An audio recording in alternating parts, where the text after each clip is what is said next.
মালদার মানিকচকে কংগ্রেস কর্মী খুন। গতকাল কংগ্রেস কর্মীর উপর ধারালো অস্ত্রের কোপ। আজ মালদা মেডিকেলে মৃত্যু হয় কংগ্রেস কর্মী আকমল শেখের। গতকাল তার উপর ধারালো অস্ত্রের কোপ এবং আজকে তার মৃত্যু হয়েছে। ইতিমধ্যেই তৃণমূলের বিরুদ্ধে অভিযোগ তুলছে সেই কংগ্রেস কর্মীর পরিবার।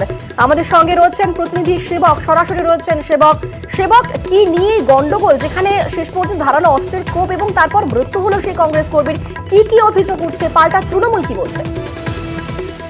একদমই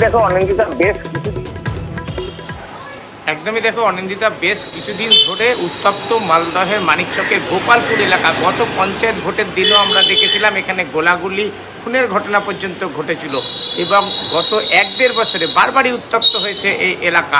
আর এবার লোকসভা ভোট মিটতেই গতকাল কংগ্রেস কর্মী আকমল শেখ তাকে তুলে নিয়ে গিয়ে ধারালো অস্ত্র দিয়ে কুপিয়ে খুনের অভিযোগ। তুমি যেমনটা বলছিলে, আশঙ্কাজনক অবস্থায় কালকে মালদা মেডিকেল কলেজ হাসপাতালে ভর্তি করা হয়। আজ ভোর রাতে মৃত্যু হয় এই আকমলের। তার শরীরে একাধিক কোপ ছিল।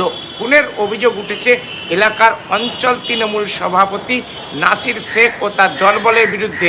এই নাসিরের স্ত্রী বর্তমানে ওই পঞ্চায়েতের অর্থাৎ গোপালপুর পঞ্চায়েতের তৃণমূলের প্রধান এবং এই ঘটনায় তৃণমূল হামলা চালিয়েছে। তৃণমূলের অঞ্চল সভাপতিকে গ্রেপ্তারের দাবিতে সরব হয়েছে কংগ্রেস। যদিও তৃণমূল কংগ্রেস বলছে ঘটনাটি অরাজনৈতিক, পারিবারিক, পুরনো বিবাদ, এর সঙ্গে দল তৃণমূলের সম্পর্ক নেই এবং যারাই এই ঘটনার সঙ্গে যুক্ত থাকুক তাদের বিরুদ্ধে পুলিশ ব্যবস্থা নেবে, এমনটা বলছে তৃণমূল কংগ্রেস।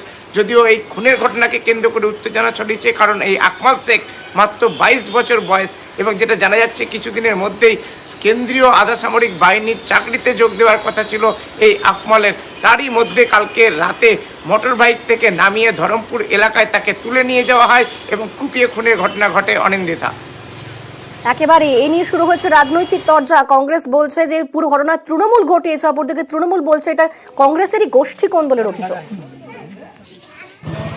নাসির হচ্ছে ওখানকার শাসক দলের টিএমসি এর অঞ্চল প্রেসিডেন্ট। যারা এ কাজ করেছে, বাজে কাজ, খুন খারাপি করেছে, পুলিশ এদেরকে সঙ্গে সঙ্গে ধরতে হবে। ওনার এগেনস্টে প্রায় 25 এফআইআর আছে। আর এখানে লোকাল পুলিশ কিছু করছে না। যে জনগণরা কমপ্লেন করে ওনার নামে, উল্টা পুলিশ ওদেরকে ধরে, ওদের হ্যারাসমেন্ট করে। দলীয় গোষ্ঠীকন্দল বা দলীয় কোনো সংঘর্ষ এরকম না, এটা ওদের পারিবারিক একটি সংঘর্ষ। যে পারিবারিক সংঘর্ষ দীর্ঘ 35 থেকে 40 বছর ধরে চলছে। আর পুলিশ মালদা জেলায় অত্যন্ত সিরিয়াস এবং অ্যাক্টিভ। আপনারা রেস্ট অ্যাসিওর থাকুন, police will take action against this incident. আর অপরাধী কোনো দলের হয় না। এই অপরাধ যারা করেছে বা অপরাধী যারা সংগঠিত করেছে তারা অবিলম্বে অ্যাকর্ডিং টু ল পেনালাইজড হবে। শিয়ালদা স্টেশনে আজকেও চরম দুর্ভোগে যাত্রীরা। স্টেশনেই দীর্ঘক্ষণ ধরে অপেক্ষা করছেন যাত্রীরা, যে কারণে নাজেহাল পরিস্থিতি তাদের। লোকাল ট্রেনের সঙ্গে ভোগান্তি বাড়ছে দূরপাল্লা ট্রেন চলাচলেও। মুর্শিদাবাদ, মালদা এবং উত্তরবঙ্গগামী বহু ট্রেন দীর্ঘক্ষণ দাঁড়িয়ে শিয়ালদা স্টেশনে। তবে যে আপডেট আমরা পাচ্ছি, আজ দুপুর থেকেই শিয়ালদায় চালু হবে ট্রেন। আজ দুপুর 12টা থেকে 1 থেকে 5 নম্বর প্ল্যাটফর্মে চালু হবে ট্রেন। অর্থাৎ একটা এই যে দীর্ঘ ভোগান্তি শেষ অবসান হতে চলেছে বলা যাচ্ছে, কারণ আজ দুপুর থেকে শিয়ালদা চালু হবে ট্রেন, এমনটাই খবর পাওয়া যাচ্ছে। আমাদের সঙ্গে রয়েছেন প্রতিনিধি আবির। আবির আর বিস্তারিত বলতে পারবে। আবির, কি খবর পাচ্ছি? শিয়ালদা ডিভিশনের তরফ থেকে জানানো হয়েছিল তারা চেষ্টা করবেন যে বিকেল 3টে থেকে ট্রেন চলাচল শুরু করে দেওয়ার জন্য শিয়ালদা স্টেশনের 1 নম্বর থেকে 5 নম্বর প্ল্যাটফর্মের মধ্যে। যেটা কিছুক্ষণ আগে ডিভিশন সূত্রে খবর, 10:58 1 নম্বর থেকে 5 নম্বর প্ল্যাটফর্মে ট্রেন চালানোর জন্য ট্র্যাক সার্টিফিকেট, সিগন্যাল সার্টিফিকেট, তার সমস্ত কিছু ইতিমধ্যে পেয়ে গিয়েছে শিয়ালদা ডিভিশন। 12টা থেকে 1 নম্বর প্ল্যাটফর্ম থেকে 5 নম্বর প্ল্যাটফর্ম পর্যন্ত ট্রেন অপারেশনের, অর্থাৎ ট্রেন নিয়ে আসা প্ল্যাটফর্মে ট্রেন প্ল্যাটফর্ম থেকে ছেড়ে চলে যাওয়া, এর মধ্যে আর কোনো অসুবিধা থাকবে না। শিয়ালদা ডিভিশন সূত্রের খবর, সময় মেনেই রোববার দিনকে যে ট্রেন চলে, যেহেতু প্রথম 1 ঘন্টা তাদেরকে স্পেশাল ট্রেন চালাতে হবে, যেহেতু একাধিক ট্রেন বাতিল হয়েছে বা বহু ট্রেন শিয়ালদা পর্যন্ত আনা হচ্ছিল না, তবে 1 থেকে 5 নম্বর প্ল্যাটফর্ম থেকে ট্রেন অপারেশনের ক্ষেত্রে আর কোনো ধরনের সমস্যা নেই।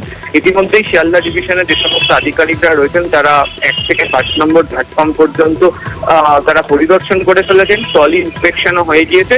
ফলে ট্রেন চালানোর ক্ষেত্রে আর কোনো বাধা আসবে না বলে মনে করা হচ্ছে।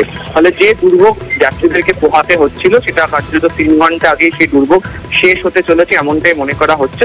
তবে যতক্ষণ না পর্যন্ত পুরোপুরিভাবে ট্রেন পরিষেবা চালু করা হচ্ছে এবং তার ভিত্তিতে যে যাত্রীরা বিভিন্ন স্টেশনগুলোতে অপেক্ষারত রয়েছেন তাদের দুর্ভোগ কাটছে, ততক্ষণ পর্যন্ত পুরোপুরিভাবে পরিষেবা স্বাভাবিক হয়েছে এটা বলার কোনো জায়গা নেই এখনো পর্যন্ত তেমনটাই।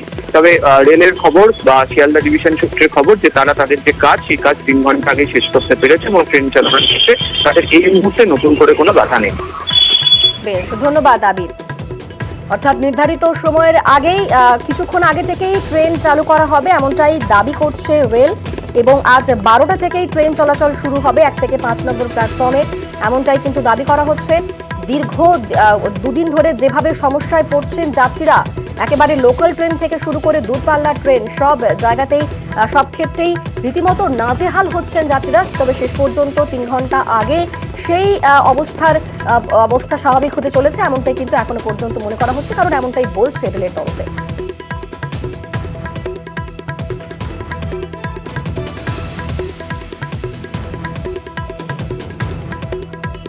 রবিবার সকাল থেকেও যাত্রী দুর্ভোগের ছবি লক্ষ্য করা গিয়েছে বারবার, কারণ বহু দূরপাল্লার ট্রেন, সেই দূরপাল্লার ট্রেন একেবারে সময় তো ছাড়েইনি, বরং প্রচুর যাত্রী তারা কিন্তু অপেক্ষা করছেন সেই স্টেশনে, এমন ছবি আমরা সকাল থেকেই দেখেছি।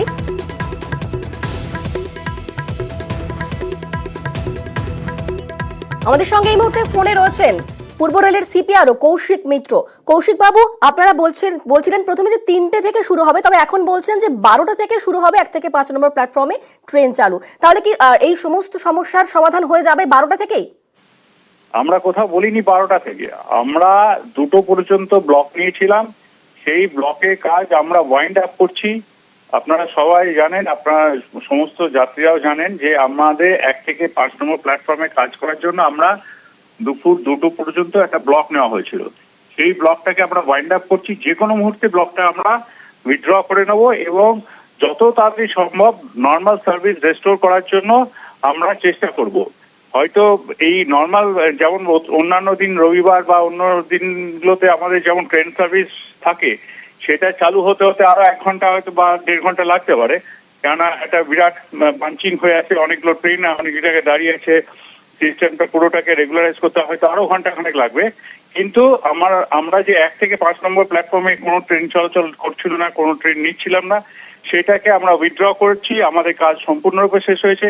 কাল সারা রাত আমাদের সমস্ত অফিসাররা কাজ করেছেন এবং হোপফুলি 2টোর আগে আমরা এই কাজ শেষ করে উঠতে পারবো। বেশ, ধন্যবাদ কৌশিক বাবু।